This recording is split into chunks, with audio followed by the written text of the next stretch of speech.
Was, wenn ich dir sage, dass du deine Hüftblockade in nur 3 super einfachen Schritten selbst öffnen kannst? Bleib am besten direkt dran und mach gleich mit, denn ich zeige dir jetzt, wie dir das gelingen kann, auch dann, wenn du totaler Anfänger bist. Und am Schluss bekommst du eine Bonus-Liebstandprachtübung, die du ganz nebenbei quasi beim Ausruhen machen kannst.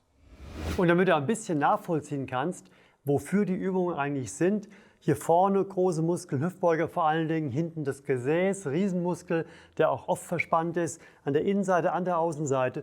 Genug Möglichkeiten, dass da Blockaden entstehen und die Beweglichkeit eingeschränkt wird. Und da gehen wir jetzt ran.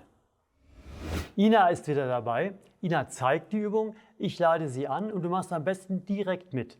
Wir starten mit dem Gesäß, weil das auch so wichtig ist dafür. Und zwar folgendermaßen. Du setzt dich ungefähr auf die Mitte des Stuhls, dass du einen sicheren Sitz hast, aber gleichzeitig auch ein bisschen Beinfreiheit. Und wir zeigen für die rechte Seite. Wenn du an der linken Seite das Problem hast, dann drehst du das Ganze einfach um.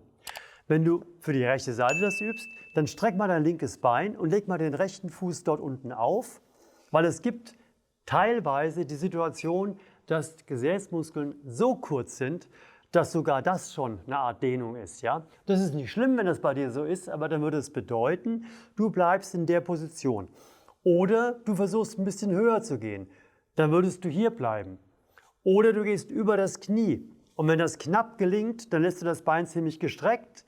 Wenn du merkst, du hast noch Platz, dann geh mit dem Knie ein bisschen höher und beug einfach das Bein. Und dann bist du eigentlich in der Position, die du versuchen solltest zu erreichen, als Grundposition. Egal, wo du jetzt anfängst, rechte Hand aufs rechte Knie, linke Hand ans rechte Fußgelenk. Und jetzt bist du gut eingestellt. Aber wie gesagt, das Bein kann auch weiter unten sein. Ja? Und jetzt machst du ein Hohlkreuz und gehst im Hohlkreuz bleibend nach vorne. Und das ist nicht einfach anzusteuern. Und deswegen machst dir einfach, du willst mit deinem Bauchnabel nach vorne. Ja? Wenn der Bauchnabel nach vorne geht, dann merkst du direkt im rechten Gesäß eine starke Dehnung. Und dann suchst du in dem nach vorne beugen, gehst mal ein bisschen nach links mit dem Rumpf und ein bisschen nach rechts und fühlst mal rein, wo es am meisten zieht. Und da, wo es am meisten zieht, in der Position gehst du immer weiter nach vorne, lässt aber den Rücken in sich gerade, sodass du in der Hüfte nur abknickst, damit die ganze Dehnung aufs Gesäß geht und nicht weiter oben in den Rücken rein.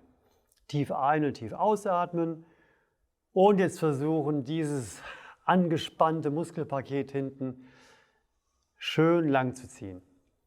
Das Gesäß ist meistens deswegen angespannt, weil der Hüftbeuger zu kurz ist und das Gesäß ist der Gegenspieler. Und wenn der Hüftbeuger immer nach vorne zieht, muss das Gesäß immer gegenziehen und ist deswegen in so einer Dauerverkrampfung. Gesäß und unterer Rücken, denen geht es genauso. Ja? Immer wenn das Sitzen nicht ausgeglichen wird. Schön einatmen und wieder ausatmen. Schreibe auch ruhig mal einen Kommentar, wo es bei dir am meisten zieht. Ob du nach links gehst, nach rechts oder gerade bleibst. Tief einatmen, ausatmen und ein bisschen weiter vor. Und jetzt bauen wir ein Krafttraining ein. Achtung, du hältst dich fest an deinem rechten Bein. Du drückst, Punkt Nummer 1, mit dem rechten Fuß gegen das linke Knie. Und Nummer 2, du willst mit dem Rumpf zurück, hältst dich aber fest und deswegen geht es nicht. Merkst du? Wenn das noch nicht so hundertprozentig klappt, mach so weit mit, wie es geht. Ja? Wieder locker lassen und ein bisschen weiter rein. Und dann nochmal. Du drückst mit dem Bein gegen dein Knie und willst mit deinem Rumpf zurück. Schön festhalten, locker lassen und weiter reingehen. Das war die Übung Nummer 1. Die zweite Übung für den Hüftbeuger im Stehen. Nimm die Seite, die du dehnst, also bei uns wäre es jetzt die rechte, einen Schritt zurück und jetzt am besten greifst du sogar mit der rechten Hand unten tief ans rechte Gesäß und mit der linken Hand auf den Bauchnabel und dann drückst du deine rechte Leiste nach vorne und gehst mit dem Bauchnabel zurück. Fühl mal rein und dann wirst du merken, dass du hier an der Innenseite des Oberschenkels, nee, nicht zeigen, du musst dehnen, zeigen tue ich, Ja, bleib schön konzentriert in der Dehnung, Bauchnabel zurück, dass hier dieser Dehnungsschmerz entsteht. Immer weiter reingehen und schön atmen. Tief ein, tief aus. Schön reinatmen, immer weiter.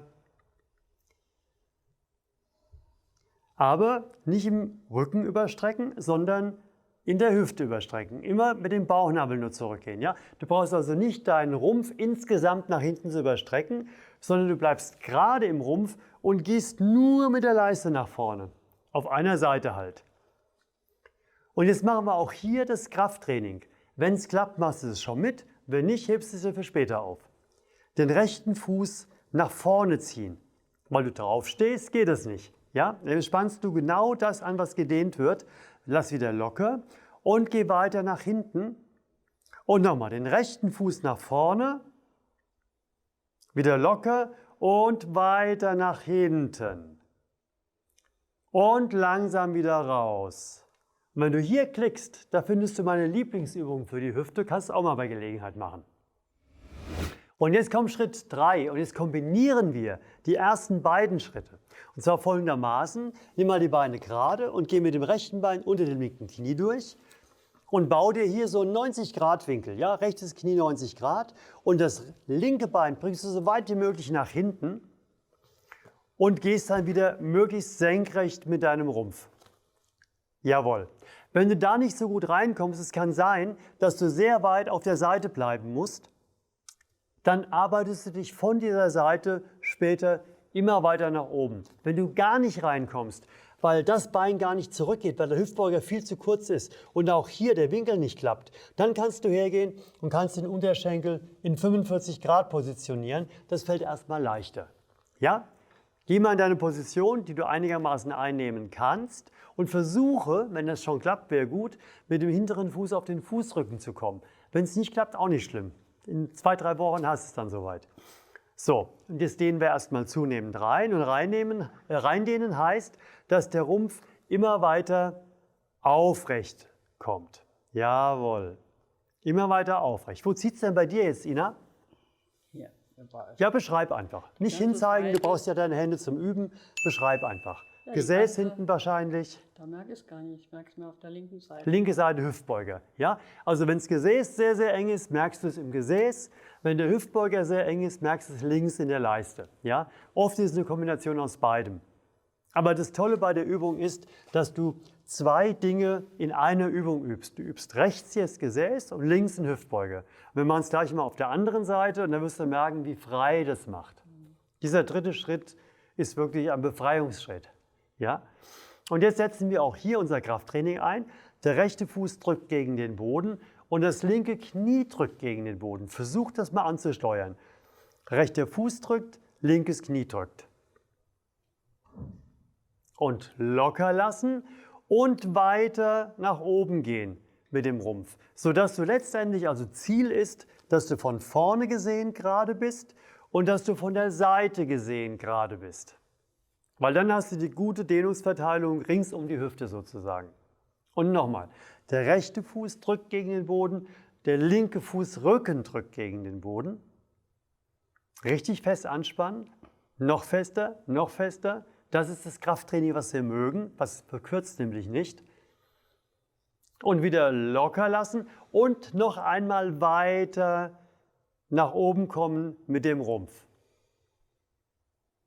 Das war die Übung für die eine Seite. Und jetzt machen wir das Gleiche auf der anderen Seite. Du legst jetzt dein linkes Bein, deinen linken Unterschenkel und das rechte Knie, 90 Grad und klappst das rechte Bein rum. Jawohl. Mach am besten direkt mit. Ja, und du brauchst gar nicht so tief runter zu gehen, wie das Ina eben gezeigt hat. Das wäre eine andere Übung. Ja? Also bleib ruhig gleich einigermaßen aufrecht. Denk dran, der Winkel, wenn es gar nicht geht, kann auch ein bisschen flacher sein. Hinten das Bein kann sein, dass es noch ein bisschen zur Seite rausliegt. Und es kann sein, dass du noch sehr weit hier drüben bist, weil du noch nicht gerade kommst. Ja? Also lass dich nicht verwirren, wenn deine Position nicht so aussieht wie die von der Ina. Jetzt dehn erstmal rein. Komm aufrecht mehr, ja, Ina auch, genau. Und dann zieht es in der rechten Leiste immer mehr wahrscheinlich, gell? Genau, der Hüftbeuger, der hat es noch ein bisschen. Da kannst du noch dran arbeiten. Immer schön weiter aufrecht, jawohl. Reinatmen, tief ein, tief aus, im Ausatmen immer weiter in die Dehnung rein, weil beim Ausatmen immer der Körper runterschaltet. Das Lächeln nicht vergessen. Und immer weiter reingehen, Stückchen für Stückchen weiter reingehen. Ja? Wenn die Arme zu kurz sind, um dich hochzudrücken, dann geh vielleicht so auf die Fingerknöchel oder geh auf die Fingerspitzen. Das ist zwar dann nochmal ein gutes Fingertraining, ja?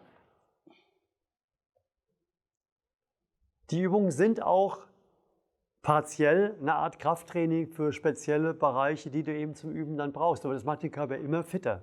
Ja? Und jetzt beginnen wir unser Krafttraining. Jetzt drückt der linke Fuß fest gegen den Boden, das rechte Knie fest gegen den Boden.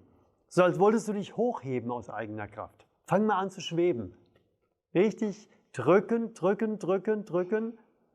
Locker lassen und weiter in die Dehnung gehen. Weiter reingehen. Wie klappt es bei dir zu Hause? Geht es einigermaßen? Auch wenn du andersrum liegst, ja, so irgendwie nicht so richtig sortiert, wie Ina das hier macht, überhaupt kein Thema. Probier immer nur dein Bestes zu geben, dann kommst du immer ein Schrittchen weiter. Und nochmal, der linke Fuß drückt, das rechte Knie drückt. Richtig fest, noch fester. Locker lassen und weiter in die Dehnung rein. Jawohl. Das war das gleiche auf der anderen Seite. Und jetzt noch deine Bonusübung auf unserem ISG Ischiasretter, der auch die Hüfte total gut betreut. Ja? Du legst dich drauf mit dem Gesäß und du hast jetzt einen doppelten Effekt. Du hast den Überstreckungseffekt für den Hüftbeuger und du hast gleichzeitig einen Osteoporosur-Effekt, einen Drückeffekt auf die Rezeptoren, dass dein Gehirn die Muskeln entspannt. Und beides zusammen ist eine geniale Wirkung quasi nebenbei. Fernsehen lesen, Musik hören, was auch immer. Wie gesagt, schreib mal einen Kommentar, wie deine Hüfte sich gefühlt hat nach den Übungen. Wenn du hier oben klickst, kommst du noch auf eine andere Hüftroutine und hier unten abonnierst du den Kanal. Vergiss nicht, die Glocke zu aktivieren, damit du kein Video versäumst mit Ina und mir.